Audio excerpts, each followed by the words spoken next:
मारने की कोशिश करते हो। आज बोलता है मैं 6 महीना 30 दिन होने का सोया हूं, उसका जिम्मेदार ऐसे बोल रहा था। मेरे को एक ही धमकी देता है। मुझे बहुत सारी कोशिश तुमने किया, लेकिन मैं जिसका था उसके साथ हूं। तुम मुझे गिरा नहीं सकते, तुम मुझे गिरा नहीं सकते। मुझे अल्लाह ताला अगर मारना चाहेगा तो तुम बचा भी नहीं सकते। मुंबई मुद्दा, हर गली की खबर।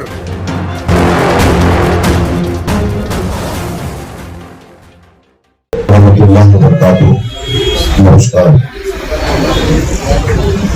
आज हमारे स्तर पर हमारे नेता डॉक्टर जितेंद्र साहब के साथ एक प्रेस कॉन्फ्रेंस हम लोगों ने ऑर्गेनाइज किया है। आप तमाम पत्रकार भाइयों का सबसे पहले हम शुक्रिया अदा करते हैं कि आपको शॉर्ट नोटिस में इन्फॉर्म किया हमने और आप लोग बड़ी तादाद में यहाँ तशरीफ लाए। कल एक प्रेस कॉन्फ्रेंस हुई थी, कुछ अजीब दादा पवार के लोगों ने जो यहाँ पे इलेक्शन लड़ने आए हैं गाड़ी का निशान लेके, नजीबुल्ला जी ने तो एक प्रेस कॉन्फ्रेंस लिया था। उस प्रेस कॉन्फ्रेंस के अंदर उन्होंने बहुत सारी बातें पत्रकारों को, हमारे शहरवासियों को इलेक्शन को देखते हुए, जो कि मैं उनसे ये उम्मीद नहीं करता था कि वो इतनी झूठी बातें भी करेंगे। तो हमें ऐसा लगा कि जो सच है वो आपके सामने रखना जरूरी है और जो आवाम है वो आवाम के सामने ये बात जाना बहुत जरूरी है। तो मैं अपनी बातों को रखूं उससे पहले मैं चाहता हूं कि स्लाइडर हाउस के ताल्लुक से कल उनकी प्रेस कॉन्फ्रेंस थी। उन्होंने उसमें शमीम अब्दुल गनी खान और एहतशाम फिरोज खान के नाम पे कल बहुत सारी बातें बेबुनियादी की थी, झूठ की थी। उसका खुलासा देने के लिए हमने बुलाया है प्रेस कॉन्फ्रेंस। उसके बाद मित्तल के जितने बिल्डर्स हैं, मैं भी इत्तेफाक से बिल्डर हूँ, शानू भाई भी बिल्डर है, हम लोग के साथ में क्या क्या परेशानियां हुई है, 6 महीने तक किस तरीके से हमको परेशान किया गया है, इसका खुलासा भी करूंगा और शानू भाई भी करेंगे। लेकिन मैं चाहता हूं कि स्लाइडर के रिलेटेड हमारे जो सुवर्णा घोष जो हमारी आर्किटेक्ट है, उनके साथ जो उनके असिस्टेंट हैं मोइन देसाई साहब, वो अपनी बातों को पहले आपके बीच में स्लाइडर हाउस के रिलेटेड वो रखेंगे, फिर मैं बात करता हूँ।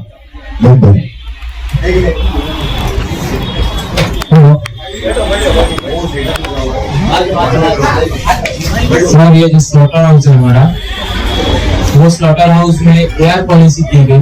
कंडीशन ये थी कि टीएमसी के पास 150 करोड़ नहीं था कि ये स्लॉटर हाउस बना सके। तो अवार्ड तक में आए जमीन भाई को लेके कि ये पॉलिसी पे अवेलेबिलिटी होती है क्या। तो अवेलेबिलिटी के लिए हमने एप्लीकेशन किया है कि अगर हम करेंगे तो हम ये कंडीशंस पे करके देंगे।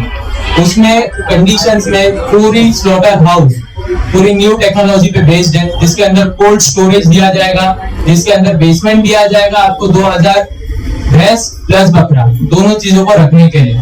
उसका जो प्रोसेसिंग प्लांट रहेगा, उसका जितना वेस्टेज है उसको खाद के लिए यूज किया जाए। उसके अंदर वो जो रहेगी 2 मंजिलों की रहेगी विद 2 मेज़नाइन, जिसमें ऑफिसेस बनेंगे, जिसके अंदर आपको पूरा रैंप दिया जाएगा कि अगर आप अपना बकरा लेके जाते हो तो आप ये मेज़नाइन्स पे खड़े रह के देख सकते हो कि आप ही का कट रहा है कि नहीं। इसके अंदर दूसरा टैंक जो वाटर प्यूरिफाइंग के लिए यूज होगा, उसको वो 10 लाख लीटर का टैंक है जो आपको स्लॉटर हाउस में बना के देना है। वो सब चीजें इसकी कंडीशंस में है। प्लस ये पूरी रिपोर्ट जो हमने कॉर्पोरेशन में जमा की है, ये रिपोर्ट के अंदर पूरी डिटेल्स दिया गया है कि कैसा कैसा हम पूरा वेस्ट प्रोसेस मैनेजमेंट करेंगे, सॉलिड वेस्ट मैनेजमेंट करेंगे, पूरा क्लियरिफिकेशन करके देंगे। ये पूरा स्लॉटर हाउस का प्लान भी है और मंजूर की है।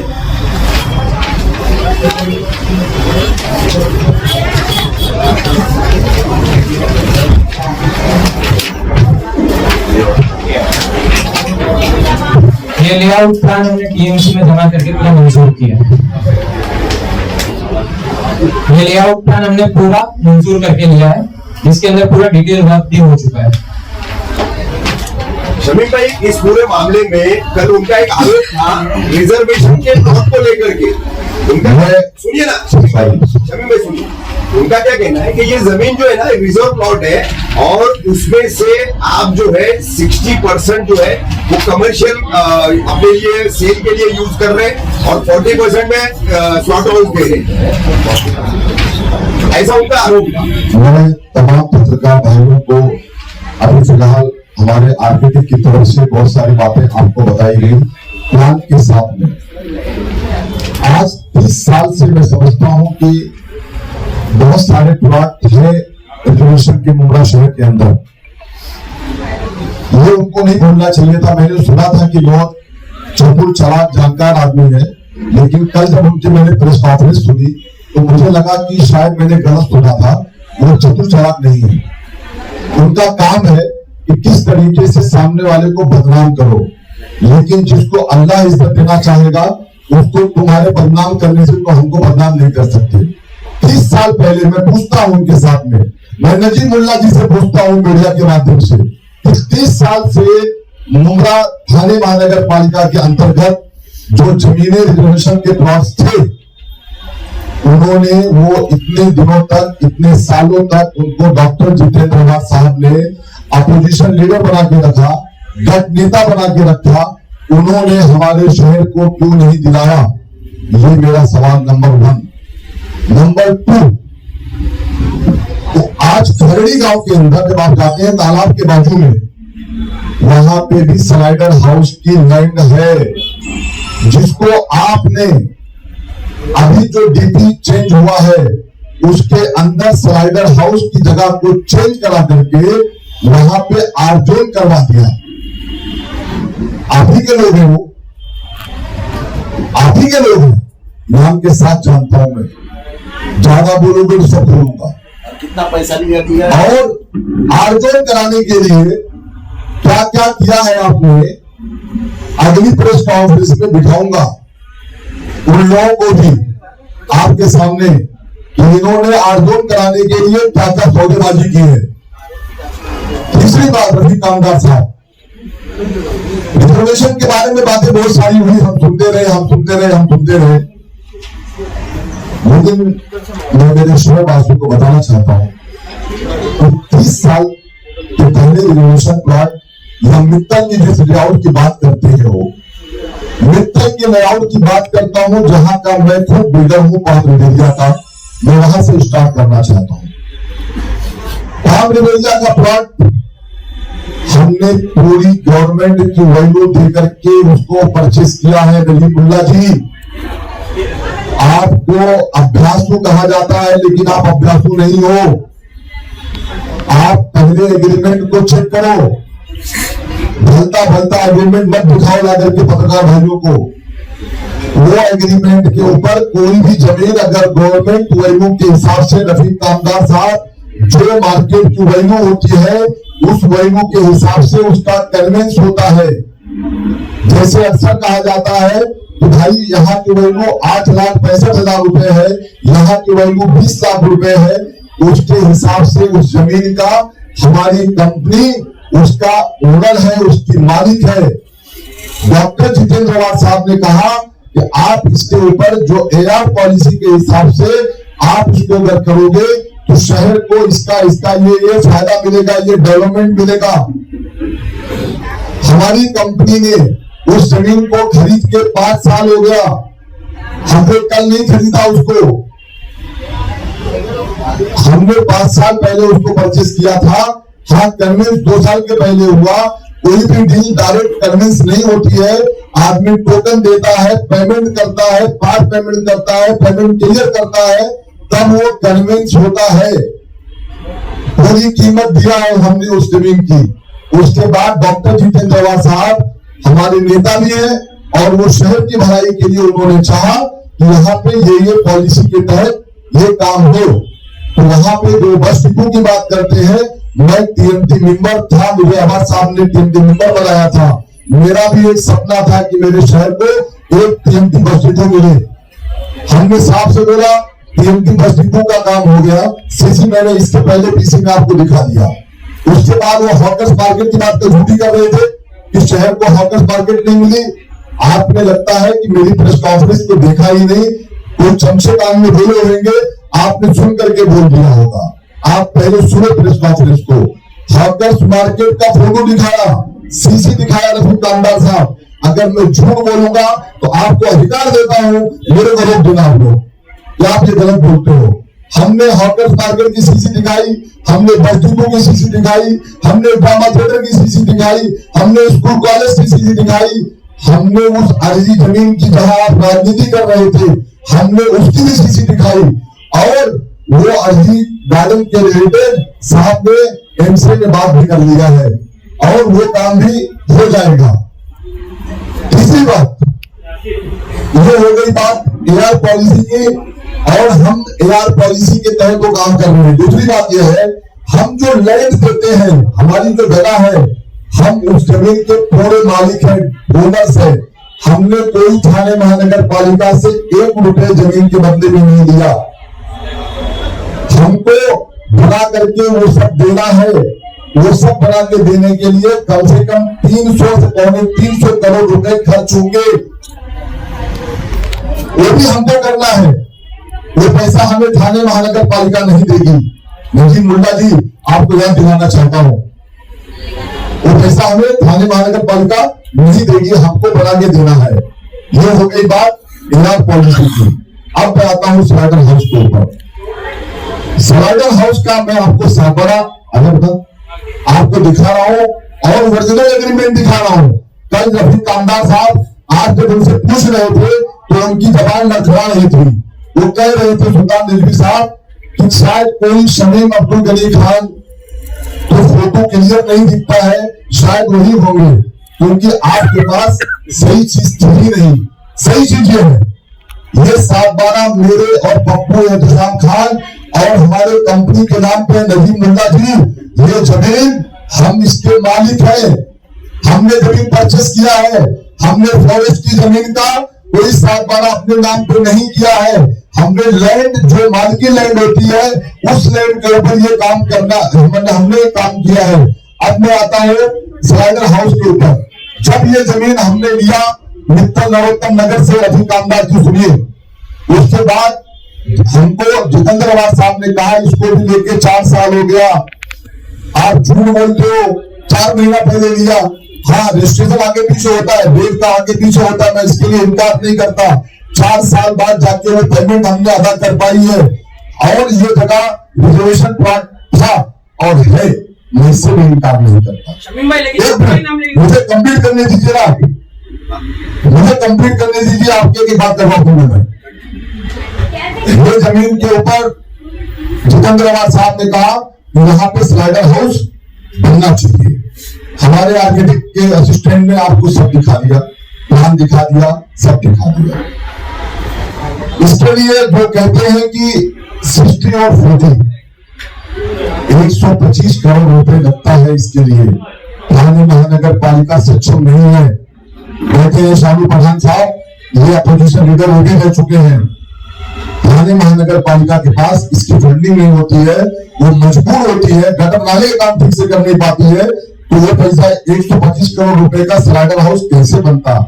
हमारे शहर के लिए बेहतरीन G+2 का स्लाइडर हाउस बना के देने का प्लान किया हम लोगों ने।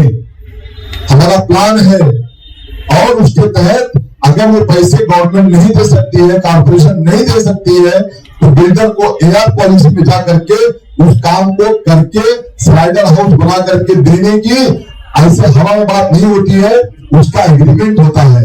आप जाओ वोट कर दो 4 माले के ऊपर जमीन की फाइल उगाने के लिए, जाओ ये भी चेक करके आ जाओ 4 माले पे कि फला ऑफिसर के पास जहां जाते हो पूछ करके आओ, एग्रीमेंट भी हो चुका है। इसीलिए कहता हूं आप अभ्यासु नहीं हो, आप जाके चेक करके आओ।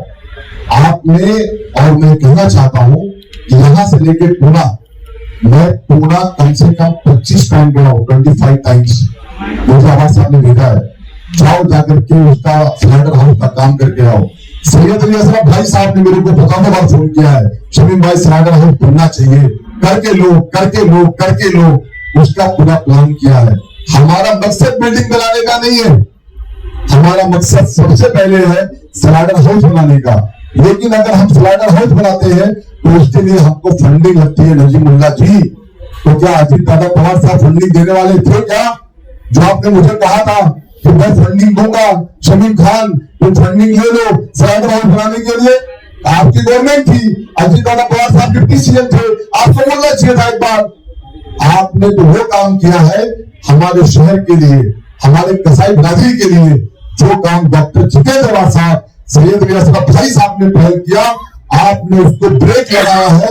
आपने जाकर के हमारे स्लाइडर हाउस की फाइल को सीएम साहब से मिल करके स्टॉप कराया। जो बीच में एक न्यूज वायरल हुई थी जितेंद्र साहब को लेकर के, तो जितेंद्र साहब सीएम साहब के घर पे गए थे मिलने के लिए।